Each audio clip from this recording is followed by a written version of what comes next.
Hello, my glorious balls of blood, meat, guts, carbon atoms, shit tons of water, and bundles of psychic predilections that unify together to create what you call your personality. It's me, Duncan, and you're listening to the Duncan Trussell Family Hour podcast. If this is your first time tuning in, I welcome you, and I hope that you will make a home here in this digital web of words called a podcast.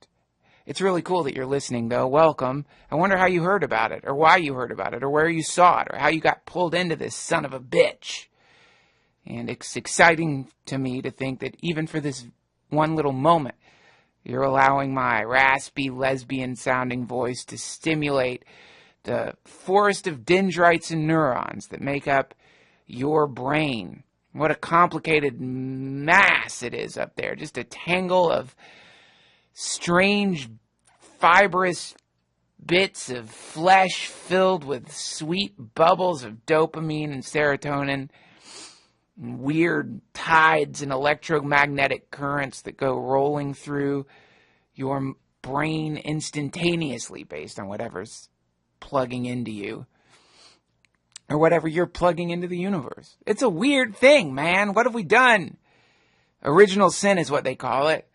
It's the Christians' attempt to give a name to that strange sense of discontent that many humans feel, regardless of what's going on, that strange itchy feeling underneath it all.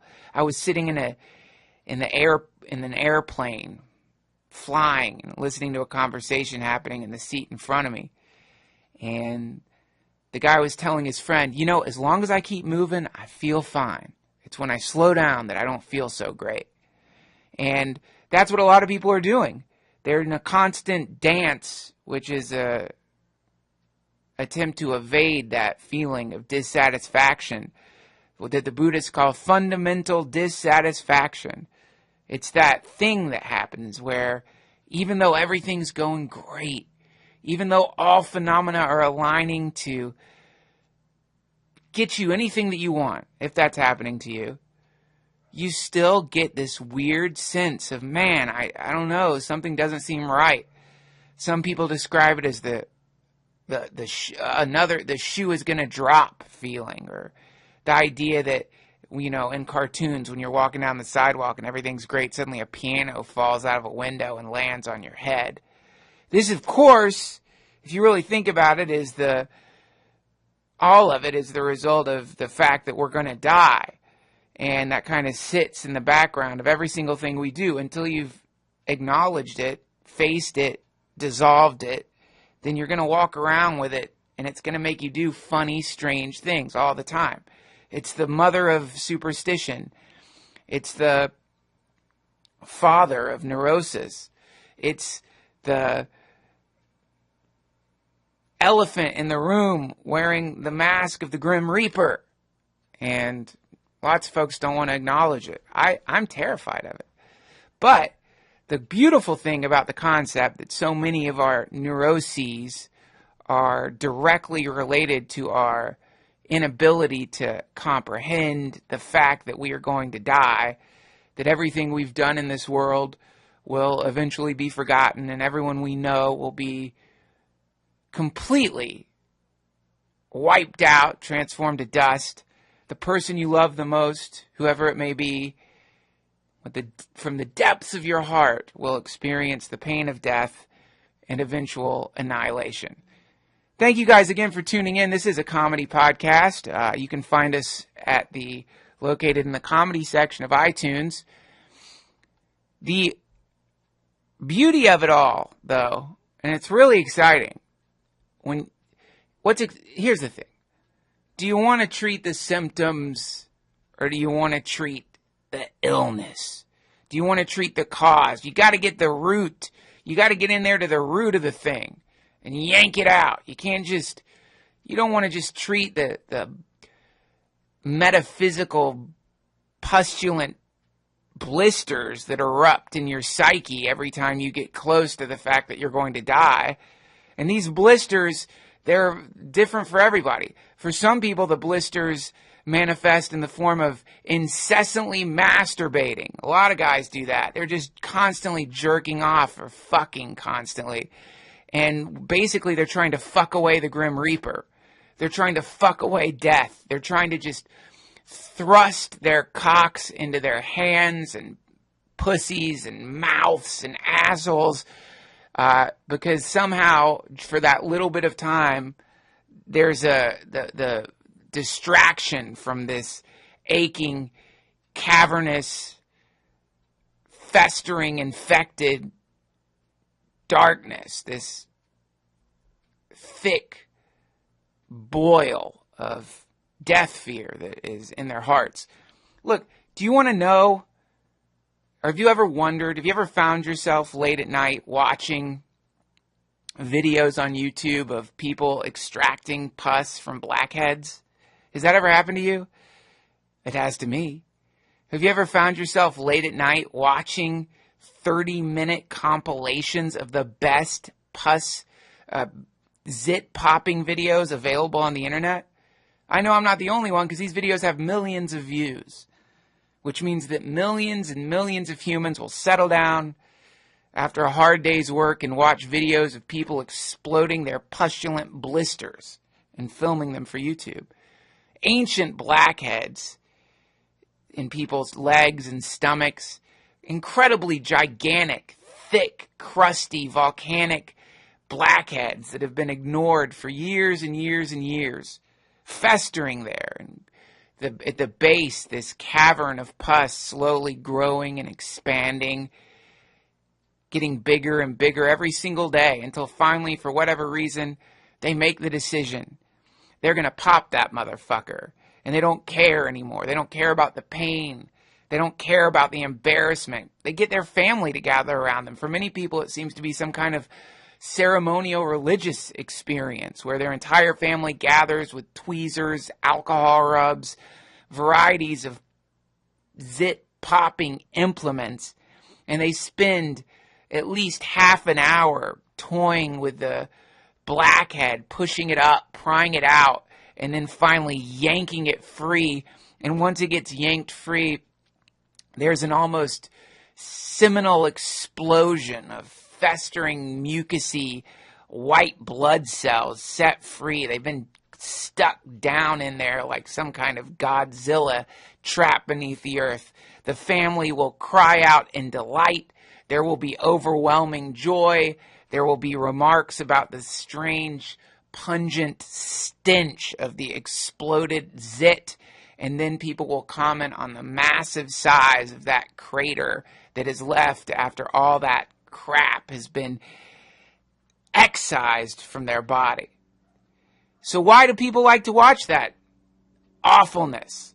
It's because we all know that inside of us we've got a metaphysical blackhead. We know that inside of us there's a buildup of all this psychic pus that's forming around the inescapable and indigestible truth that we are going to die. And it's so intense that our ego can't handle it. It's this splinter that is entered into the soul of man. And the metaphysical pus is desperately trying to transform, reconfigure, do anything to bargain, to deal with the fact that there's no way out of this impending singularity known as our demise. And it's scary. There's no way to fix it. People try. Ray Kurzweil's working on it.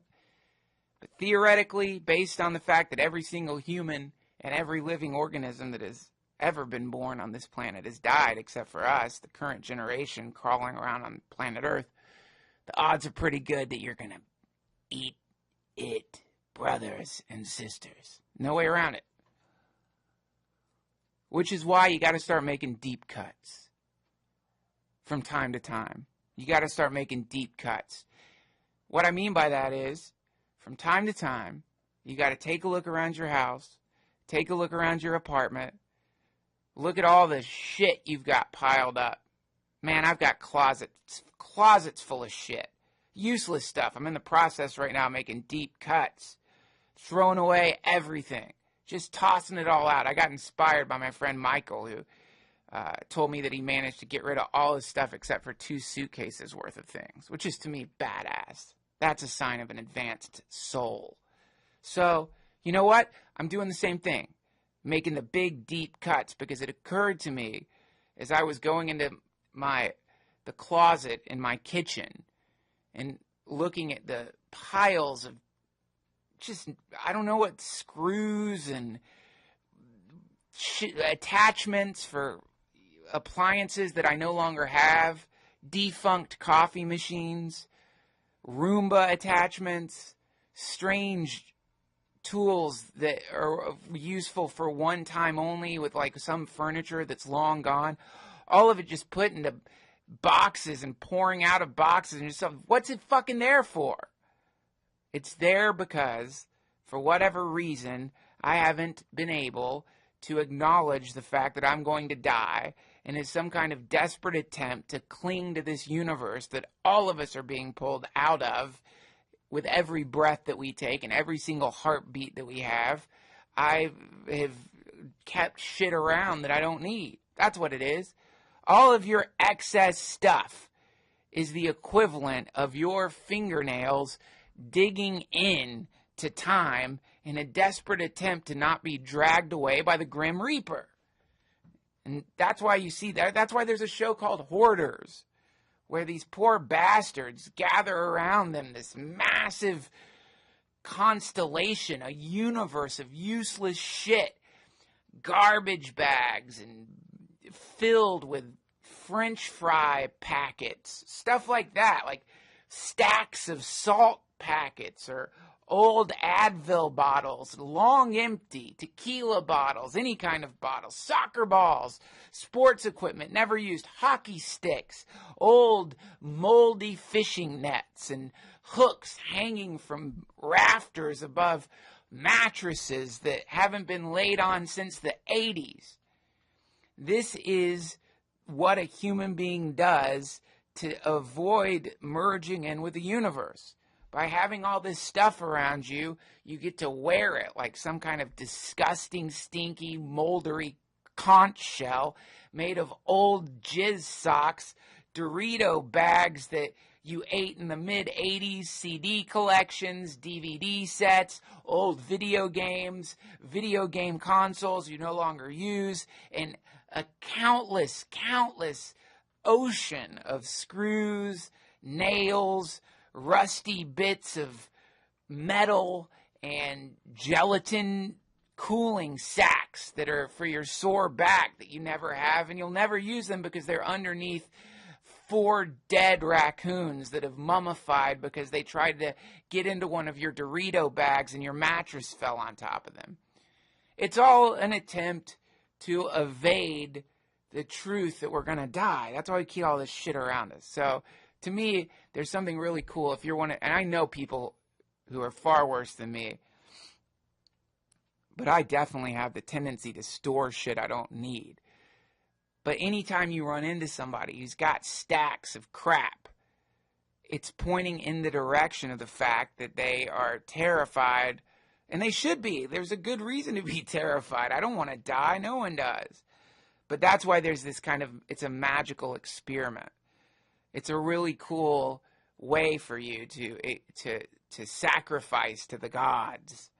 And by, you guys know by now that when I say sacrifice to the gods, I don't mean literal gods. I'm saying this is just a sacrifice to to your ideal self. You could say that. And the more it hurts to throw something away, the better. Because what do you really need? The more painful it is, the more decadent it feels to take some item. I'm not saying throw away the stuff you use every single day. I'm saying throw away the stuff that you haven't used in 2 weeks. Throw away the stuff you haven't used in a month. Just throw it away. Whatever it is. Sentimental value, so what? Throw it away. That shit's crazy too. Old letters and stuff, old postcards. What are you going to do with that? You going to give it to your kids? I want to give it to my child. So what? Your kid's going to be like, who fucking cares? I don't care that mom wrote a letter to blah, blah, blah, and blah, blah, blah. Put glitter on it. No one cares. See, that's the illusion of the mind. That's the quest for permanence. I will one day bequeath my journals to my children. That nonsense. My writings shall be remembered forever. My old Hallmark cards will be remembered forever. My silver set. That's another thing. Silver, people love that. My stacks of silver given to me by my aunt. That kind of stuff. All of it. Useless. Pointless. Dust. Interstellar dust that's gotten caught in the orbit of your ego and is now chaining you to this dimension like the bags around a hot air balloon. Get rid of it all. See what happens. Nothing. The crazy thing about throwing away all your shit, or most of your shit, the stuff you don't use, is that you don't remember it within 8 minutes. It's just gone. You don't remember it. You don't think about it. It's just gone. You don't miss it. You're not going to miss that wrinkly comic book you used to read when you were 12. You won't think about it. There's not going to come a moment as you're walking around your now beautiful, pristine, temple-like, cleansed house where you're going to think, God damn it, man, I wish I had that old water-soaked, yellowy copy of The Walking Dead issue 26. You won't think about it. It's just gone. And see, this is why it's fun to use magical symbols as a tool to motivate you to streamline your existence. Because on one level, what do we have? Just a bunch of garbage around the house. On another level, what you have is demons. You can call it demons. Just for fun, I'm not saying it's really demons, but just for fun, imagine that all the junk scattered around your house, all of it is or has become possessed by demonic spirits that are trying to convince you to keep them around. So this is really interesting. And I let me just keep reiterating. I don't believe this. I don't think that my Roomba attachment has a demon in it. On one level, it's just a fucking Roomba attachment. But if I go into the subjective and I want to create some kind of colorful version of existence to compel me to clean my shit up, then I'm going to say that fucker has got a demon in it. And then what you can do, this sounds so crazy, is you can sit down with whatever the particular thing is that you're afraid to throw away and listen to it as though your thoughts for keeping it were its petition to you, as though you were some form of God and it wanted to stay in the particular oasis of your habitat. So it talks to you. Every object that you have, it will have a little conversation with you. It will say something to you. It will give you some reason to not throw it away. Like, for example, let me look around here. I'm sure I can find something right now. And oh, here we go. Okay, here we go. So I've got a clock that I bought about 3 years ago. I'm going to grab it and look at it. I bought this clock about 3 years ago, and this son of a bitch is putting up a really good argument for me to not throw it away. It's a really cool clock. It's got 2 little birds on it. One of them is a demon. One of them is an angel. I thought it could remind me to make good use of my time. But it doesn't keep time anymore. It's dirty. It fell off a shelf. It's broken. It really looks like shit. But I can talk to this clock right now. I can listen as I'm find an object in your hand that you're afraid to throw away and feel how gross it feels to have a thing that you can't throw out. Like I can feel it in my chest, this sticky attachment to this stupid object. I can feel it in my chest. My chest, there's a kind of like uneasiness to it. Like, God, I super glued the ceramic bird down after I broke it. I mean, it kind of looks okay. Maybe if I took a cloth and sprayed it off, I could clean it, and then I could put it somewhere, and then I'll have this clock in my house, and you can listen to it talk to you like, you need me. I will look so cool in your house. People will see this clock, and they're really going to think you're cool if you leave me here in your house. Please, not to the dump. Please don't throw me away.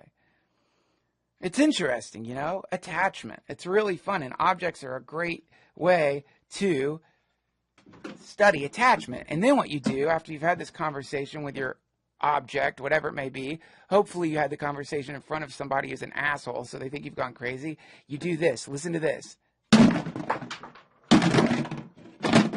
Throw it away. That's the sound of me throwing that clock away. No more. I don't have to worry about it anymore. It's gone. Into oblivion. One less fucking thing floating around my goddamn house. I exorcised a demon in some small way at that very moment. Overcame the strange gravity that this object represented and threw it away. And you should give it a shot.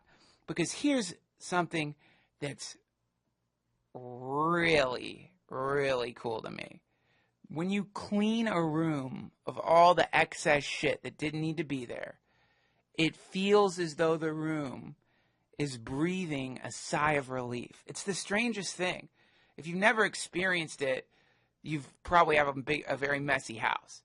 And you don't have to you don't have to like think I'm going to clean the whole fucking house. Just exercise one room at a time. That's the concept. The big concept here, the whole point of this entire rant is the idea that where you live is a temple. And that the more you remove unnecessary objects from that place, the more the spirit of the universe can enter into the place that you live. Which is why when you throw shit away, it feels like it's literally breathing a sigh of relief. There's a sense of a weight being lifted from whatever the space is. Because what's happened is subjectively, when you walk into a room, your brain is making all these connections with all these objects that are floating around, and it's probably draining some percentage of neural energy. And when that stuff is gone, then that energy can be used for something else. It's fun. Give it a shot. Who needs stuff, really? Come on. Who needs stuff? All this stuff is for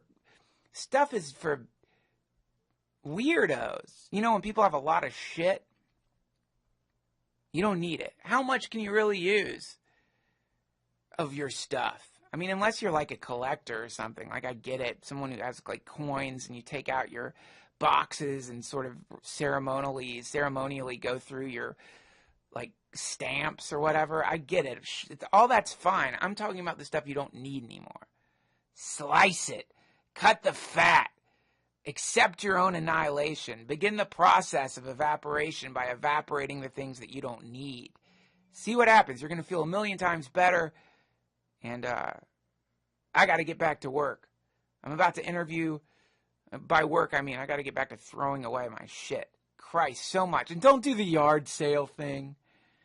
Don't do the thing where you're like, no, I'll have a yard sale and sell all this stuff. Stop. That's just procrastination. Fuck a yard sale. Take your stuff. If it's valuable or someone else can get use out of it, take it to the local Goodwill. Take it to an out of the closet. Offer it to them. Let your demons run rampant in some thrift store, but not in your house. See what happens. Give it a shot. See how much you can pare your life down. And if you end up throwing away a bunch of stuff and for whatever reason something goes wrong because of it, let me know. I want to hear it. I want to hear how you needed that thing that you threw away. Because I guarantee you didn't need it at all. Clean. Do summer cleaning. This is National Cleaning Month. August is National Cleaning Month. So, and by clean I mean throw it away, amputate, destroy, annihilate, mutter to yourself every time you throw away some crappy polished stone that you picked up at a state fair when you were 14. Mutter this verse from the Bhagavad Gita, made famous by Oppenheimer when the nuclear bomb exploded for the first time. I have become death, destroyer of worlds. Become death. Become the annihilator. Become the great void.